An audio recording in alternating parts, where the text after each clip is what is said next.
Canal FM. Toto bébé, awe no, awe to. Mi awe zomba radio Canal FM dili bébé mi wenenyo be woname. Awe to Nicolas Kofi Gandhi glewezo. Ego ndino di primatori di viore. Fonga kanyi chomodo. Modogona aspam news kholo kote. Galbo no bo la manaseno no negano. Noir vone no. Pe ko mi anti chelo.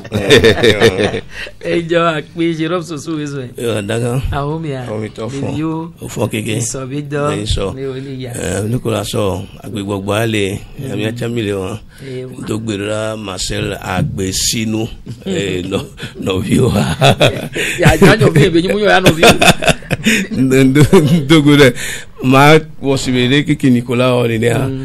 avec aucun que le triangle des angevins Jonathan mi dogbera o le pomo na mi la vayalo mi bana kenke la me vidéo nation jibe ma bonti la me ani haya na vidéo mi apo semaine prochaine da ko bin Camila Naoma e nyo mi da pe no kekelo e ira ma ka ko ezo yo dalide ahomia di viode ni sobido de ko ele ya amerique na me pepe no ya call diplomatique togo.com e do gbena be ko we bana sita dia mi abe article wa on va dire avec Jean-Baptiste ndisi enyo hoito Nicolas Digli gami alili mi ne togo vio wa vai adako wa kengbe mi lava togo be politique be nyodia mi adu me vio be la meseme no noa ele vivede ndele jole pali mi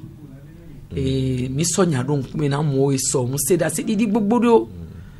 wa nyabe ocha pali me klotobe nu to me vioni o la senya ba free nka tutu le jo na kwenti na mi video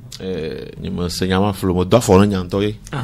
ko nuit le jojo le kwal fia kwa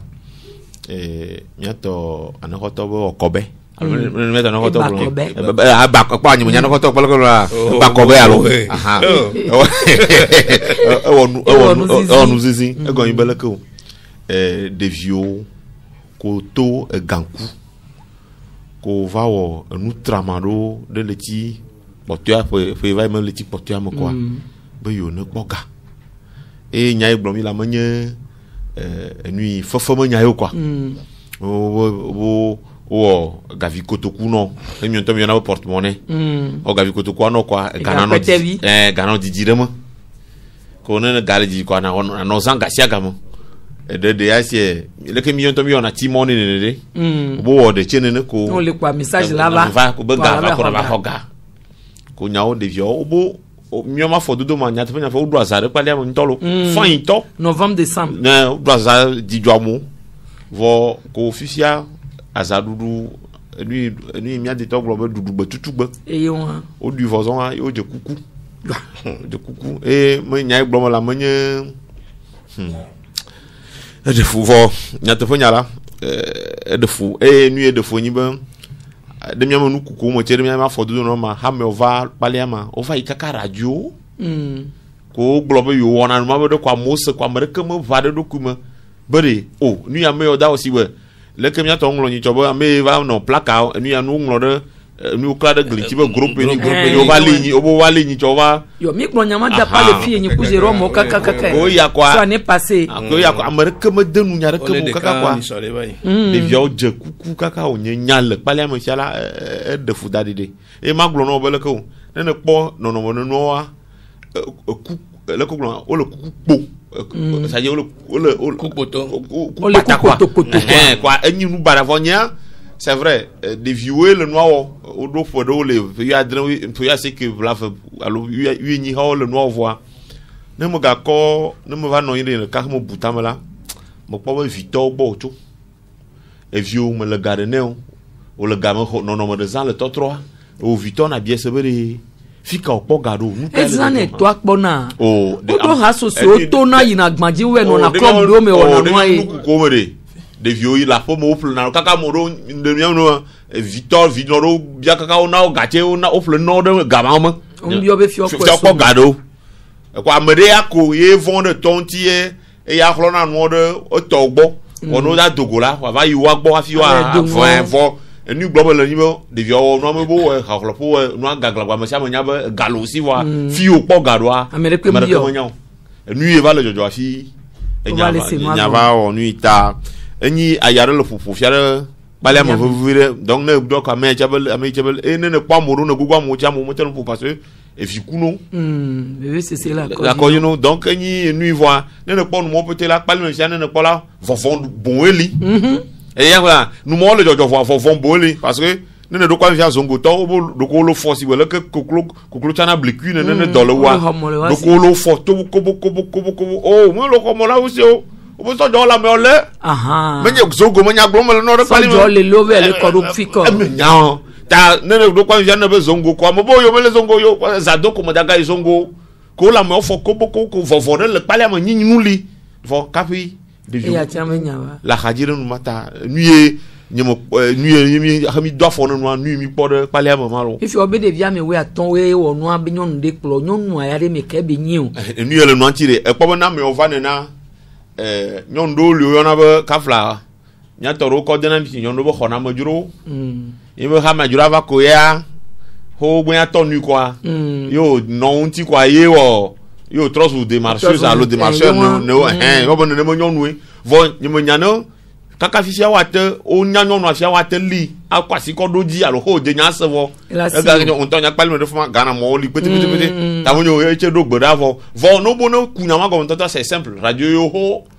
me on le toi ye ko wa po ta mo wa po fo de do alo wa be oni po ko wate boro wa da sia amiaji parce o bo le lo mo chere fia lo o le lo mo chere fia lo mo to alo hohlopo e yo wa ya le wa la me ta mo nya mo po glo le ka mo su boro lo mo la ha mo no kuku kata donc mo mo ni yo le pa pali mo to anya mo nye pali no wono kwa obo no wono kwa ojo afibu Ghana che obo oyi Ghana che ne wa mo amo va nya o trozu wonu ide Ghana ya donc ne no alema enyo Jérôme le ko paso mo kele jo ya ke ya senya tutu ba e oyan ke mo e vinye yo ento be ko do ko ji le do ya ba ma khale ya dudu nya ji be je ne be ndeme mo e chabe e sukule me lai la va po dollar o e me la poga video ki la signa mano e ni kingbo e ntutu ban ke ye nyama globe parent ke lo la wa e yo ne se na wa mu ya wa ni so do me yo le ponponi ga sega me e na me conscience la tiba a ponponi fa en ke de jon e défaut et joanto e gble société que mi le vie à société à egble kenke sinon à et nous que John zirika surtout que on va communiquer les radios à moi nous mate que do yo makpole o et nous makpo que do ni ma me o yo makpole o ni ma me o potole on pole kaka kudo wa qui on mi bloc po bina be government et démissionner les responsabilités wala be akobe nyo et nous que les defuna nya parce que bia on to tam e am laisser au leglo et noa pasteur Folabi mais conférence de presse que me par rapport et nous que les jolé apôtre ame et noa Koku Gabriel mais nyame a va be directeur de la culte au directeur de culte et ben yo le akome game et tu avais né yo globe la mo via lobe yo nyan ke la mais c'est que société ka o le créer na donc avec globe élection vie quoi et une élection les jomea ni société avec blanc ba titre na seswentia bon que et no apôtre on le wo yo le bloda kaka apôtre en mi ga c'est Afolabi mi nyok gbogbo me ave ebe et après d'enfant il y a si la coupe pata il a le président de la République il a perdu la nation yonane kaka gbogbo insurrection mais donc ami ha me vio kwato le ho kaka le pa ni pa mi o mi atati mi ami jube amiri ko la va fi la créer insurrection que mi o mi ti mi anon ti fa fa ni mi atewo ni ma activité ko na pa inu o le gbogbo na be élection c'est que le privilégié élection que eno Nicolas Gloka via mon si to avec des vieux sukulu des vieux tout qui 15 ans 20 ans vieux on les coupe poto un lycée on les coupe poto néné parce que obéo pétari magique votre monnaie magique les vieux mananu po o mananu po ça yo de vieux là te cherche gbegble nous c'est jouer elle se jouer même donner des vieux là ouais pas est-ce que réalité yo veut dire afoko mais bon état là globe na be yimati on dit que personne ne menu atio yo là no globe élection bana c'est bizarre et en même temps les à côté à il nous les doler pali américain les pali même quartier mais donc on les amis les moteurs mais soja ko les lamo les moteurs les ongo les globe yare o mate enquête la télé les voilà no enquête à ah on dit d'aller voilà toi voilà no Togoto na enquête nto la base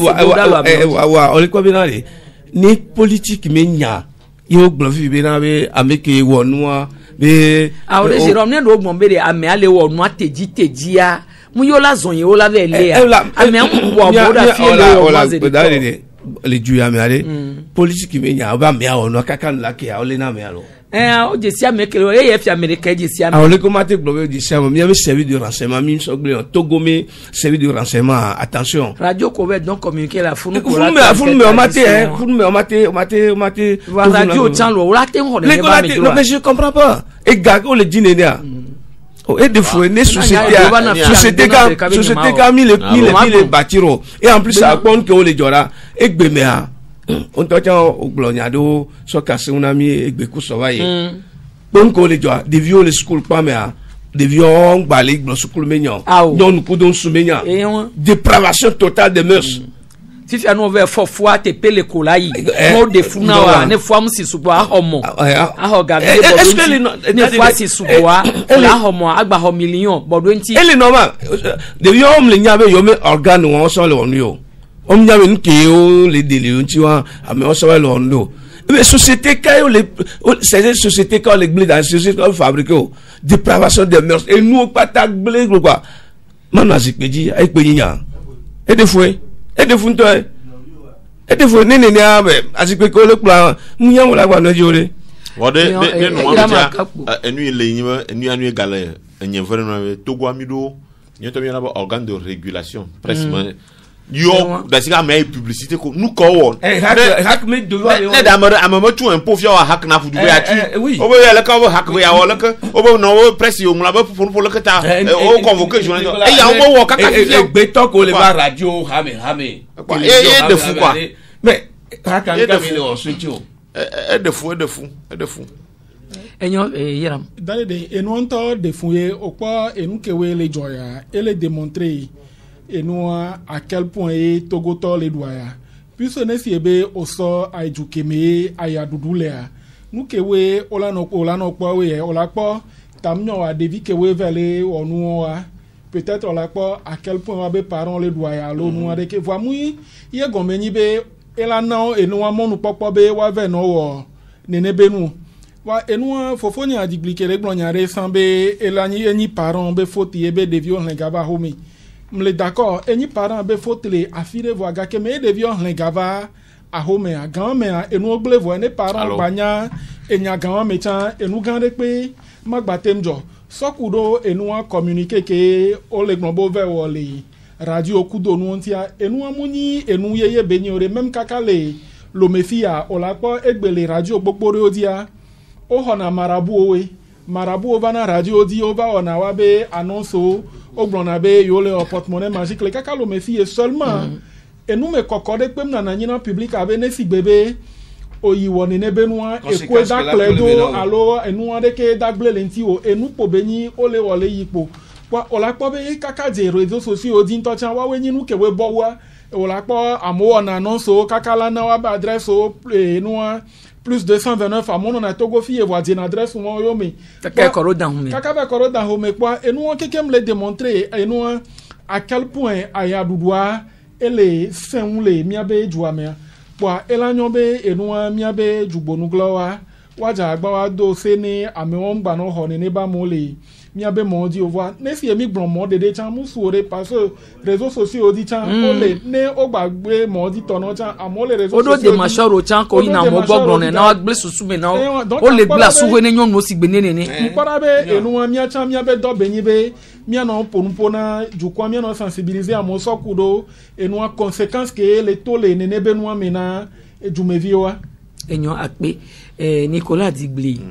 eme sonu kewe le va le nyimbe de viol le coup amewe aton yobo yin le egbe me fi obe ame amaton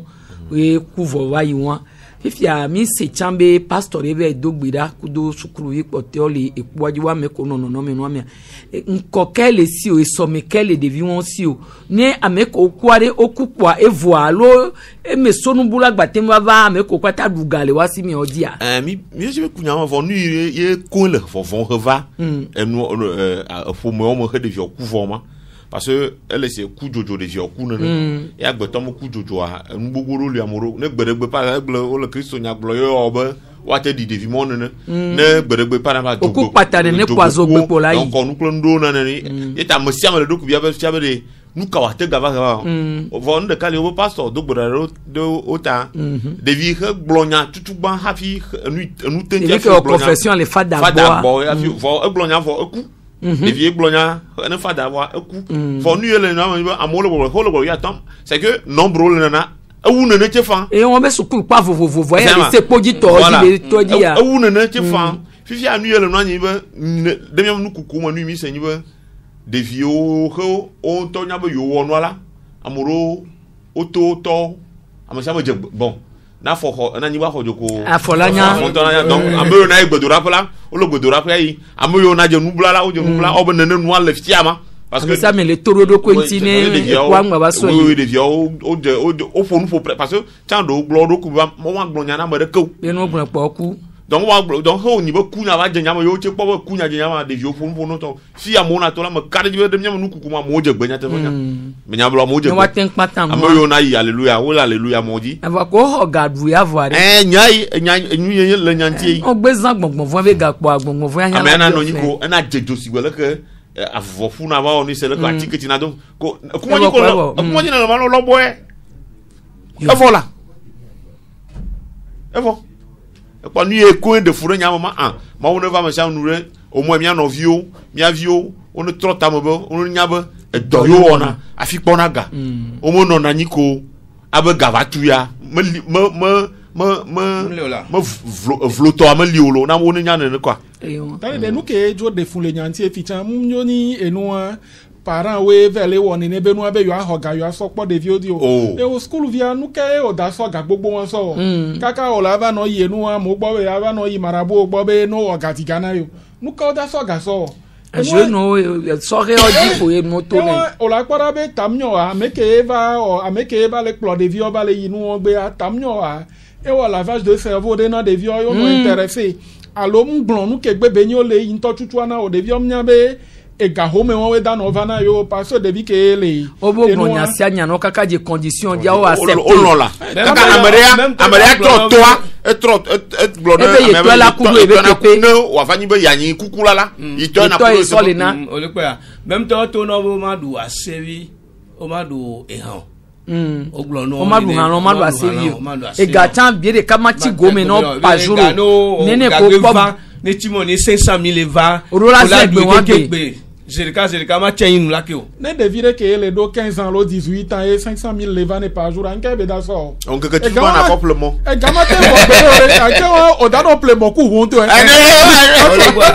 to kaka ro pali mi de vie on le gbo abe ya to apele ko no da flanyi gba e mo kwa nyi gba dari o 500,000 ava ko ma kwa nyi gba dari o ya le gbo la ple hun la sa ho ne ino ale donc ale kan ji be ne gan jalo mi na Zerika le ke be la ten zen doa e won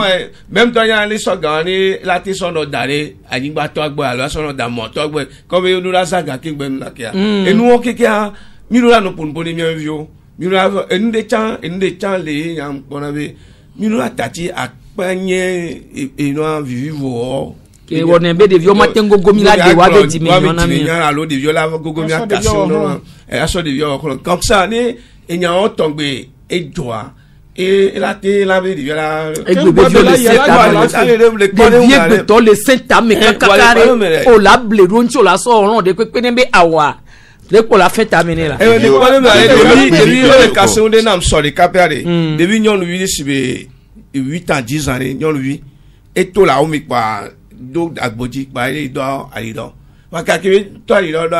amene ku mo va le yi pa me agare mo et to téléphone devient fixé et le point devient fixé le point devient fixé quoi il y a pas ajebe espene déjà jo fi ku da o mi pa be yo no abi de ba po be amene le fi ho ki to wa gbaji pa le po e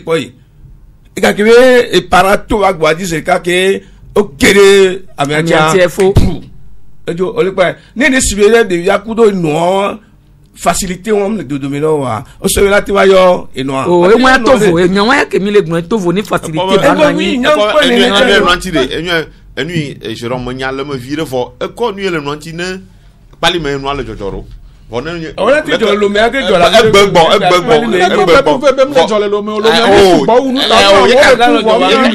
pali me le jojoro egbe agbo fo enu le Jérôme le goglo ni c'est vrai enu vi pleto domone de via le sitido do podroa na otu be o kle de via domela ne nyu gama ndo lila de via na no goglo no he na te no afodo pe fie vo enu le enu pali me gbenyi be le ko menye be kokoko be de vio to na panye do ola de vio de nku gan yo to senya glo la nku gan yo to parce que de vio le pali me de formation non on to no pali me ye ne pop pali me ma gba ne valoma na papa agatovo garden pali me nyonu vi do 18 ans ye ne cho par exemple voga nyonu vi no voga do 18 ans o mo vraiment papa le corps ne pop pali me nyonu vi me nono me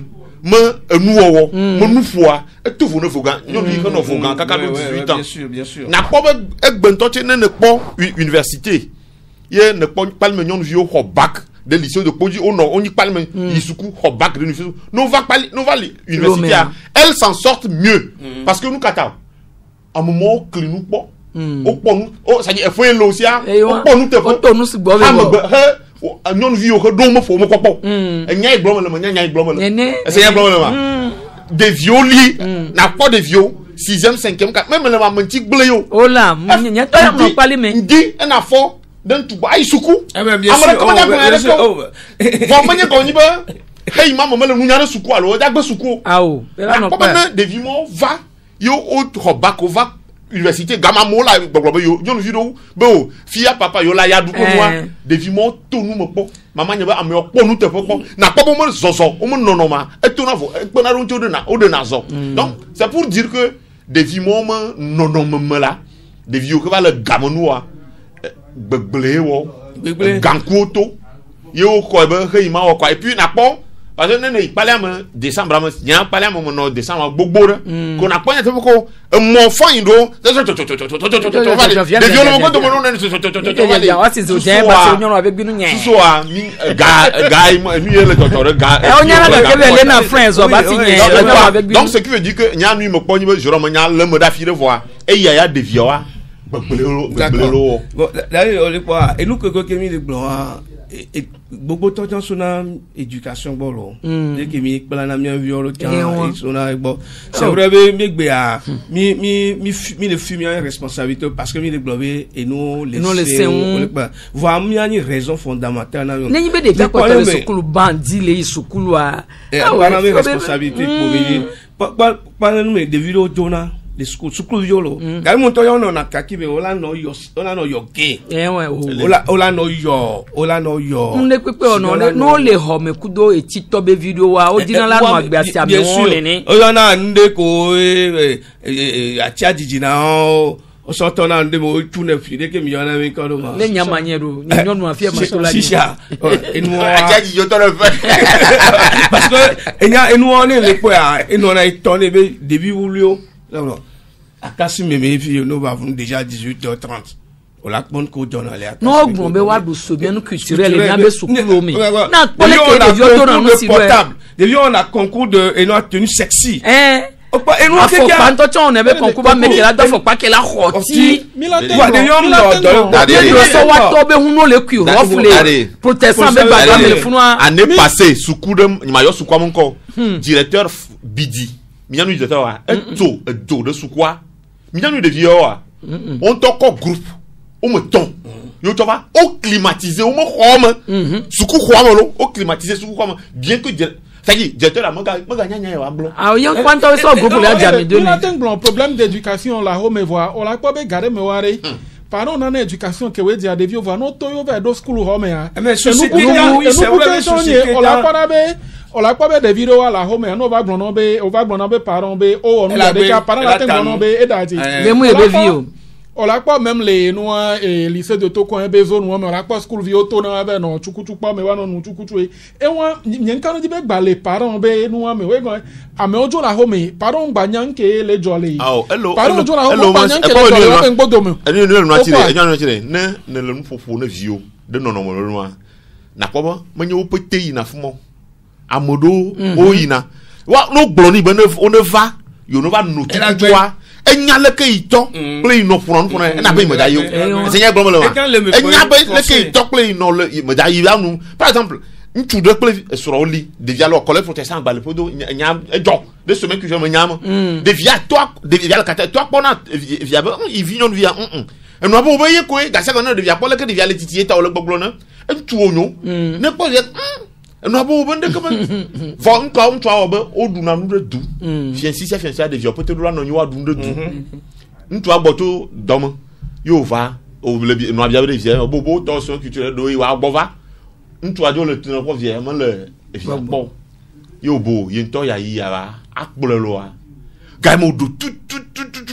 ye viale presque à maman ntu vieux la chidenti o le micro yo le totro de podium dit et toi ko poto ra micro agara sini e la gen mi nyabe toi e wo akpa ka tuni de nyama ma kakagba de ese yan gbolo la donc na ko e chaka quoi na ko ye ta o le fevire be Victor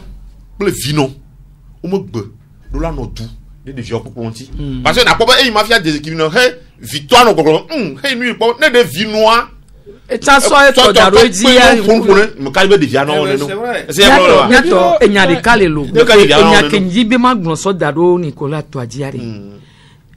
e toni nyame ko pata ni fia me gan ho ne a mi mu ibo atopo mi mu nyamu ke to bo ato ke me fia ne music le dia won majagbagba egbe ke o kere vi o le du anyama be majagbagba ma de afore kado je nyanyale ko so na we do music ji o do mu de be mu ezum le ton la je hu ton la na ho me kwa me la ba gbo be je ba ho e be livre alo o la si e be ja be ho kai alo yo ja be kwa na firi nyanyo no vive mi ma no palo me la le si fu itonye ma mu be wo nu yo mi ma na nyi do ho me yo la ta fo pa fo la ba se ko tevi nu no ke ma iso bo me le gbo mu le nene o nene o hemim nene o plamim donc le ke bele doa e na be ke le fifia hunya no na firi m do na teme ne fika mo bi wa bole subo pa no na tu fe gbon ti na pona nyente no na ha o fiko la lo ho adu ago apo jijo nyam le me o nyam te ngono nyam ayi o e ko dade bia to ma le me enya ke dade le gbon ele me voire egbebe société yen te ma gbon e mo le gbon nous que we déjà parents la tem no na éducation en de vieux voir no aussi télé no be no pa nous que o le pa le télé mais ele contrat na éducation que we en plus à OK Glensan de violer Saint-Am tellement parce que de vide que do di so toi ibe tonne kune akona akoti e won de ke o la te gblan o de vide o no pepe la agba vide o dan college be Charles Dangote o kaka fi de niveau que le so ya so ku do Dangote am pas school vo le school bandi school yo pete magique ele gbe ave le agba mi come o nye le school pa mi toja wa dan ko de do keji we imagine Dangote kemi le gloire imagine fi ke devia mi susu do o le quoi une des fois dade ko nu re gbere o le mi o asusumi egbere mi ma te ga le devia onu parce que eta nyanu kamo no e wo yo so ko da ro hun do me ama la sinye kaka ko fo manji na be devia no nya be o du hamburger ko o du pizza ko e ko to amere kama ba glo no bere hamburger bibi na hamburger ne nyama wo mo ko na ma vo aba glo fia mag do ko le ko nyama wo ne be devia au moins e imaya na su esi tete ne du po voilà ne du po parce que ntoro na ba glo bo yo no ba du hamburger wa be mo du hamburger po ntoro na ba bo yo no ba du surtout mi anyon vigilant tamunyo devia on abati enu ya leko glo no wa na kpo ba etrozu nyabu ta nyano enu yi leko glo no egbe leko keke amele la leko ona mi dade dia egba mi ma te ka woni yo mi po ebe mi ma gbate woni mi abe vio ne no voir mi chan de ole me mi abe vio se da nyano le fiti afinye matin ogele et puis une code de télé au milieu po e won munye de de télé au milieu po ta on est no 360 anti et puis nous keke on a nous ogbo sa nyim nyan ke na we egbe nyam gbale wa lo gbale wo ke la nyu anyi bere ne onyi jila ye ole ofeton ne de vio po no ka va yo na nya abio se nu ke gomo se no ameme feton le yeji fifi le kana plus dia ke o le gbon secret de famille o pole ke suku yo onu na gberu a o yina boat me ave yo gekudo to wa no ku wa to nya gbelegbe yo be vio vele no ne ba gbe yo fifi to ki o yo vele dia me ke do no abe asiavi ami ado no na po dun fifi a opura ka o wi so dangbero gbe me yo ve po ya enquête a je go me voir quand enquête a je go me anu ko va le to se me avoir devi won ko wa be petite sœur echa beto be mi madame de moyeye ya ye je hon le internet di ye je hon le nu ya le kedia ye jan gba to fo won ji kaka papa ho wo le be de yin so dun egbo o le po no a egun bere enu o le so nu o ton bare ele be mi no pla nu ele me aso no po mi be vio munyi be enyin nu gbegbele anso voi gbodondon le nu adia ye po enyam trina enu ya enduo ya o mo ran gbodondon nusu kunyo no na dukola wa po fule nyono asi vo ma po gbodondon be nyare pepe munyi gbongbon fu ntonto egon be onji be wa de aleke nusu kunyo no dona wa no no ogboro le nuji na mo wa po alors que brésilien gba kudo feton potio wa ya ono na mama o dona wa no no ogbo nusu kunyo la mu na no kisi pe to wa o ne e won ko la di jo le voir susu ko so ba na nu pe pa susu no no me civilisation e mejo le bêtement e to vo ada u ba kokwe wa si antagon mi e to vo mark wezon yo dada nywe ahomia ni sobedo obe la ya file leko iya ndakpe yo na mtingbero nyanti wa problem ne pom ko temva nyari le vevere na nji ma so to eji kengbe anangbe ya yeji yenyi dufle be nyake ne ogbona eyewa dariri mi mi tu ya meri reko na nuyama yepo la selebe le Kristo to ogbo a yepo la selebe gbe a pastor ya etitero pastor bunti reko na nuya evangeliste ya be evangeliste ya mule wo to be donwero amere ya be ya ye le Yesu agbon tonton no ye no via Yesu tonton le ne be nu ma po le male ogbo ma po le ame gbo so nya be nu yo vo ka flan nye mu nyon lo obe ame agbon be deke ba mo vele ti gbo be le dade ka fran lo pastor wan e yu amere alo e le amere le vo de be ba ti kan yen me awo un yu amere pepe est-ce que o yi ve pole ke mo le yeji do le fun wa dade nya ka do to mu pepe anyi mu po yi de ko na nu yakunu mo voa nya ka do to ke mu nya enam to da si be yen ma si america be nya po la so do to mi ba me ya be de ke ame ya be de ke o dade mi ajo ti to le togoa mi jesi mi aroko do ma hin o po be wa me ne ba me nya yen mu jesi o e mu nya me ke ba me fo me ke be ni kakaye do argument ko na so le titelu enti bo be ne amo o le titelu enti o le dénoncer mu kebele wa po e o le do to wo dade ne mi son ko gbon be le wo de kare ka mas me are dade be ja ba ho to mas me ka fran o le gbon do si elo nya ni po se be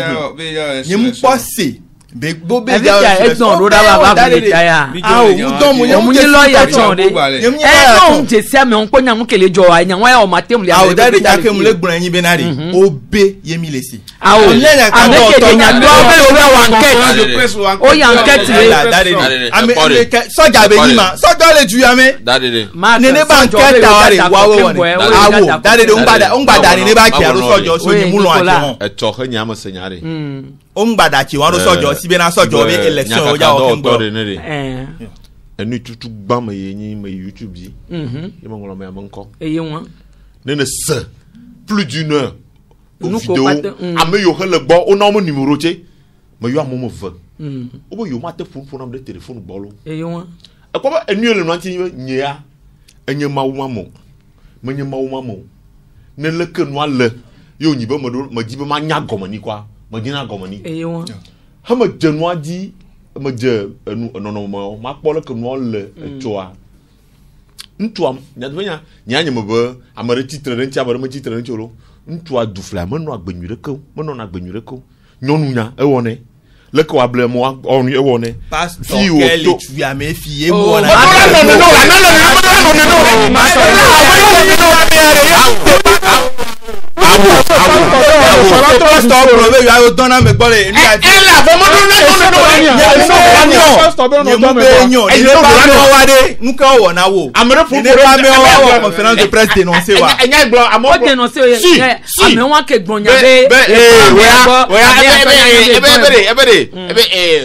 pélagie les mouni fibrome lentioa OK fofona voix l'église est au courant de tout amenez au gloire ba magana mo conférence de faire les café les deux ben encore dia ho gloire nyama les café les deux Gabriel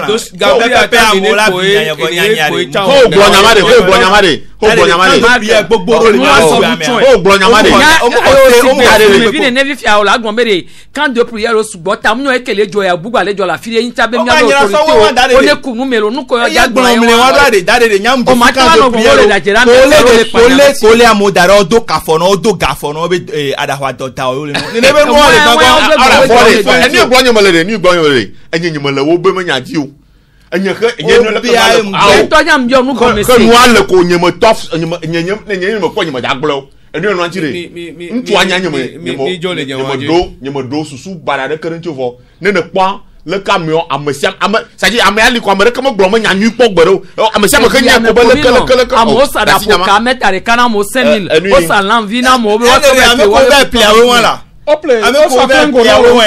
ele o mo na play okuko ba be no play be okuko so Israel ye amosi ono ko so Israel pastor le du ame o gbon na se vi ba mo ne play se vi so la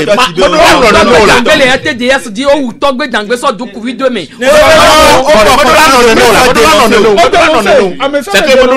c'est à comporter plein de kokwa mi o so si amere pe me le po mais que jave le o dade e do nua e do ke me le on est où là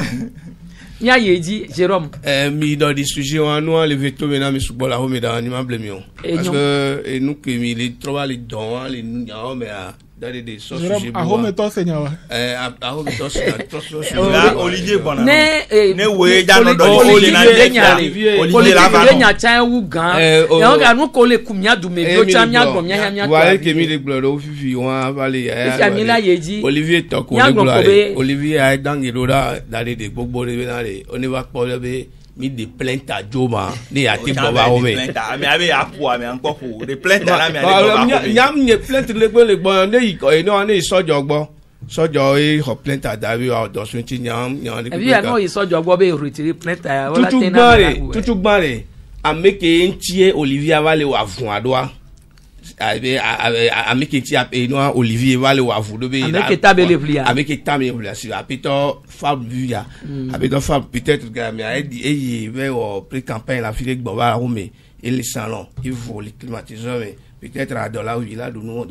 et ya so ma volé à file là en qui est Togo viola no nyamina re et tout que milia état de droit mi bien construit amene opinion ma hinya wa no et le gbeji le no funu vide ta me peut-être à han copiati alolo amitia e bien no funu vide nka nyama o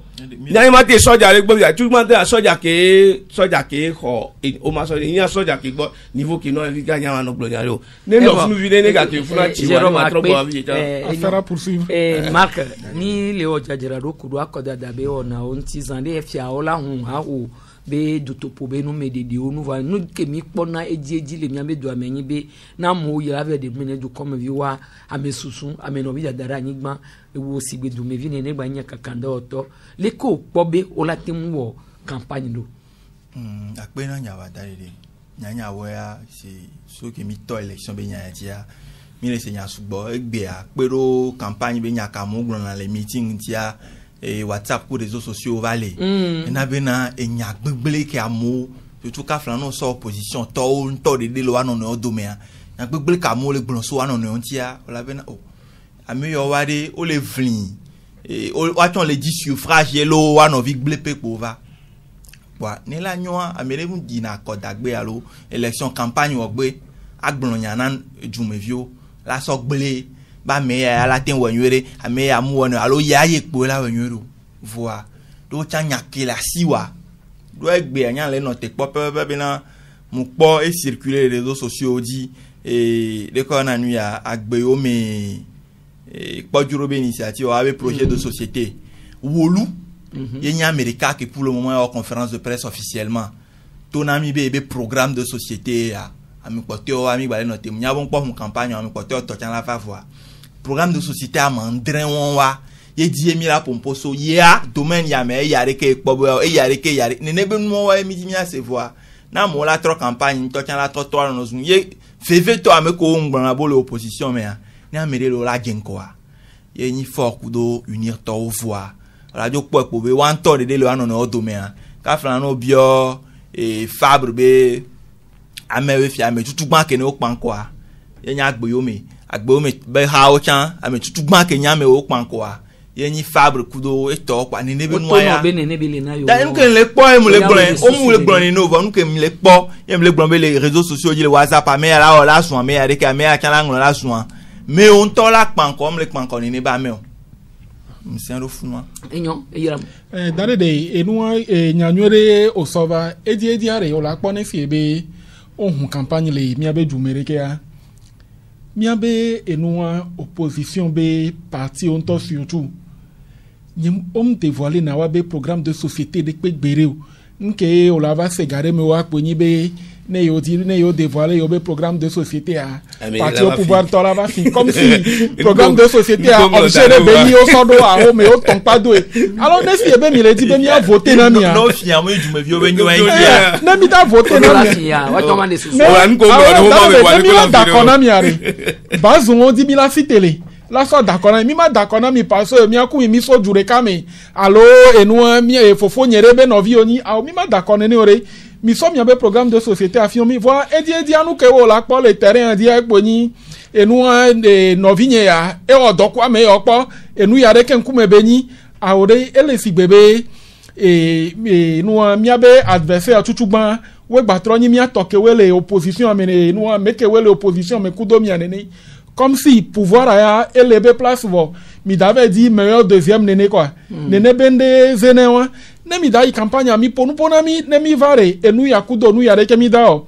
enu le blon enu be nya fi be wolu be professeur wolu détailler be programme de société mpo de le enu agbeyo mechambe côté nene e blon enu passeport ku carte d'identité be nya ro be ne eva ye la didi wadi enu nene mi le di be mi asele mi be politique wo togbo mi le di mi aba sebe ameyo nani unu ameyo oreke enyawo keke ma mi nyevo ne mi ami vare nu ke mi le proposer na mi o nka mi daba na mi o fika mi dakpo galela we na mi o e penene me mi la we na mi o mi la gbado ya kaka sen keke nene ke ngba mi la o enu nene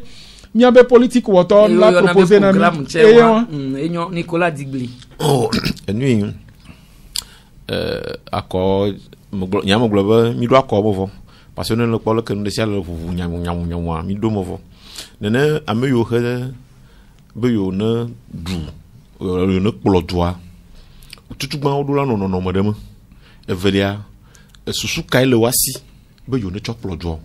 susu ma odula na nyanya vom nyanya nyurelo be nyamo du ya ma alo nyamo du ma amo kafla ono chokem amo mo po vunku de be amaya do le ko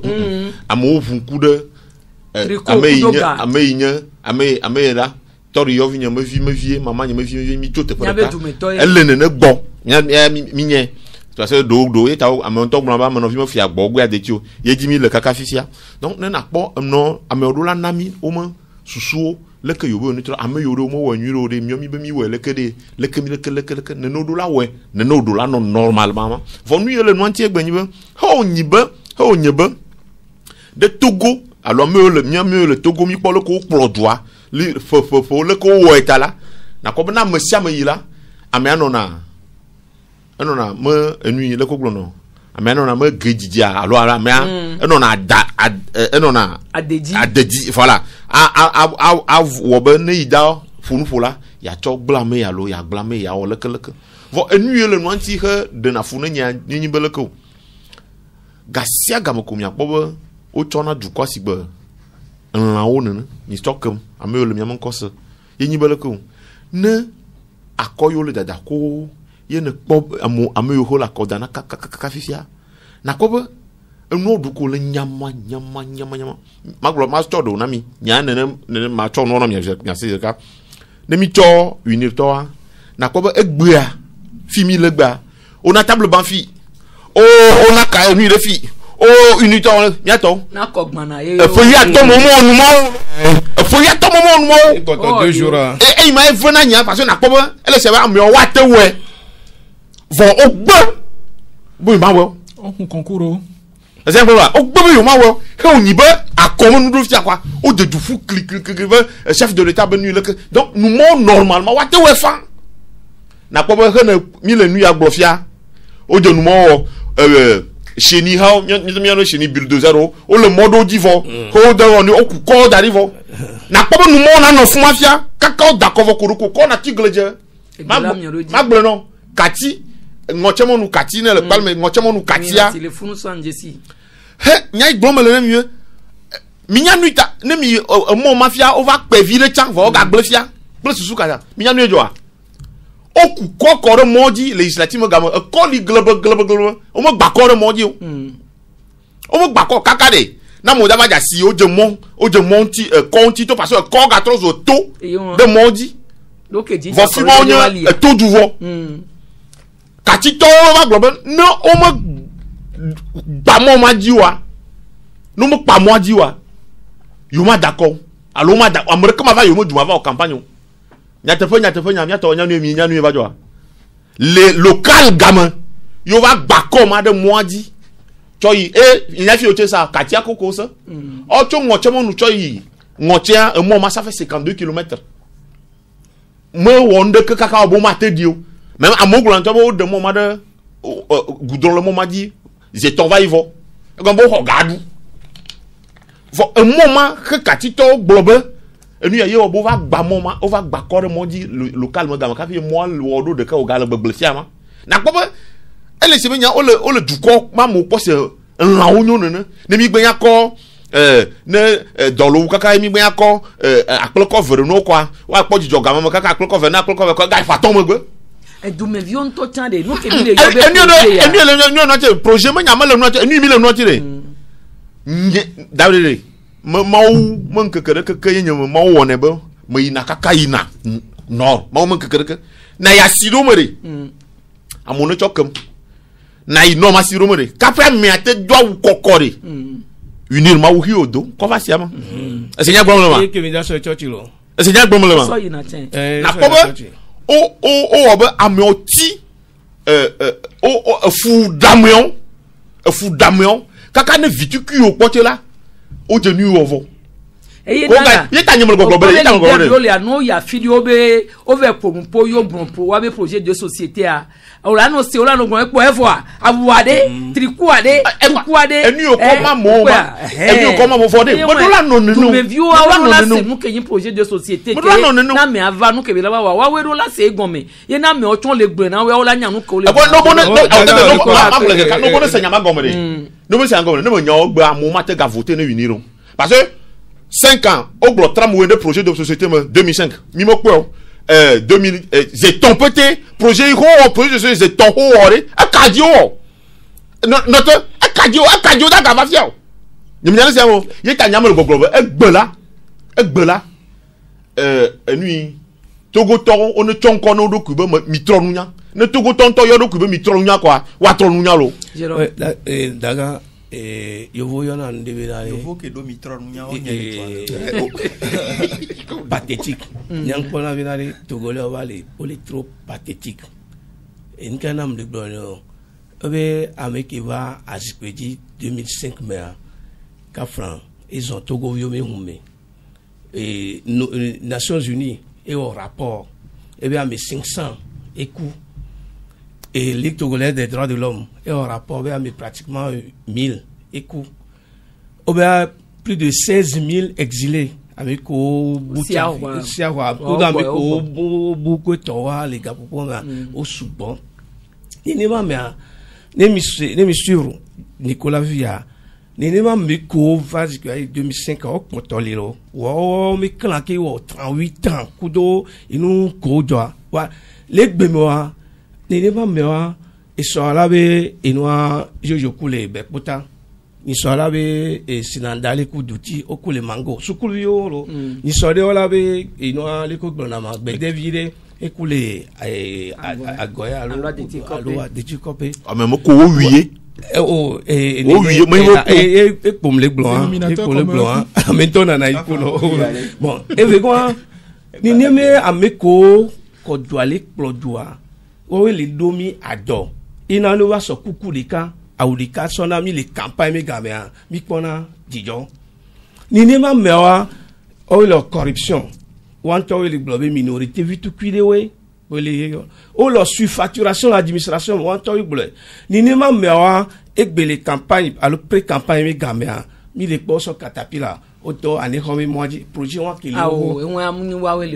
bandi, et ni campagne, mais gamme, ou pas, mi l'associé à quelqu'un, bandi, association à passer un tolo. Ni ne m'a mewa, no, y a d'accord, ma fille, et tok bali, no fun, oh, baba, il va monter tout la voulon, et me au catapila, oli wonu, kiki. No, jole, aneho, au to enfouin, yo jeta, le bomi noir, mais ya, au so poto, au do poto, to modi keke bali. Et la fio, et la fio. Ni ne m'a mewa, les deux, tout caranami, et dom les douamé, du milieu, au le chômage à l'iji, au le point, ni ne m'a mewa, les tranquille. O le polo, o le fiko, o le a, o le Nicolas Via qui blufia, nyon tobe, ameo, celui-là, o le capable, o la te on tie, o va le les 2 jours, mais gapopo ya mea, o le we, o la te we. Ni ne ma mewa, o nona yi, o glonabe, et joie, c'est que o do décider de joie les on. O la te on, zande o la globe chef de l'État, et o don ya le vie de ke, chef de l'État, et o nuit à l'équipe le vie. Ni ne ma me tranquille et be o pese be na boulevard le si miame ko panko miano c'est que miame ko le be o ja panko le ke ma me ko le do tu karanami e yo la do doa mi tacha mi o dare mi de douane am wa complètement mi tacha o dare mi panko miano non on le dit premier des échoués et puis bizarrement o kwa me de le vie ni somme ça il nous ici trop on zedeka be ni nea o mi gba no flamo une te vana inglobe avec mo leur comédie les doigts mais amo le globe yo leur coalition alors yo leur dynamique parce que dynamique de levo autrement leur dynamique yo la we mutualisation ne a te wo amo le bureau de vote mitaka so va wakata no bureau de vote keke oh et nous là qui ouais sanga qui mo le wa coalition mais qui egbe mi ala no trop solide en plus comme te maintenant comme te mutualisation que vous avoir et la TV on l'a dit et nous deuxième tour là on l'a TV des cas la sogban à péter fort nem va yo ba péter fort et du comme vieux et la batte clodoa ni hodja yo la trop donc o mi ato kafla c'est André et nyawoni nyae finalement est-ce que mille wa fouiller là mi a tel de ame odolo alors mi lo avube mi ani éternel deuxième échoué ne mi a no funu poa et nous on le gbule fi jale ke ni ko kamina te no yo ne enenemi no amo le flumi o le comité o le flumi parti de obelea ne no le ni na no poto go be opposition ame gbogbo le wa fumbe na you have a pouvoir mais une forme à péter fort la bene majo eni bena you ani premier l'opposition mais et bena no yo univoa no situation elle est donc opposant de dit tellement bien sûr comme situation elle est donc opposant de dit tellement yo le dit situation elle est opposant de alternance mouton a dit les kemi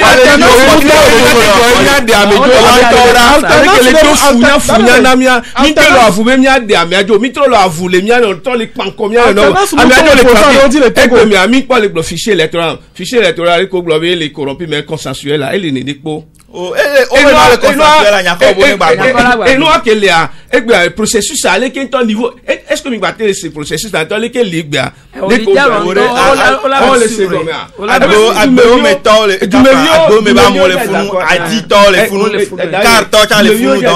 en plus c'est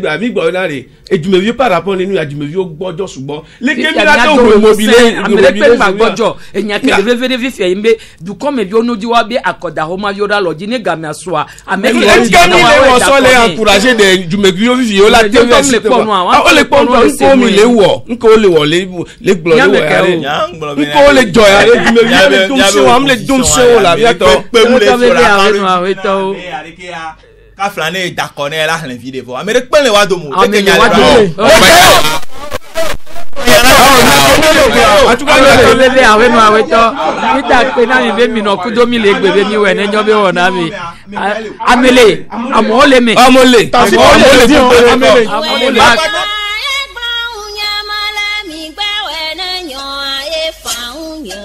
mi we ni nyon mi la no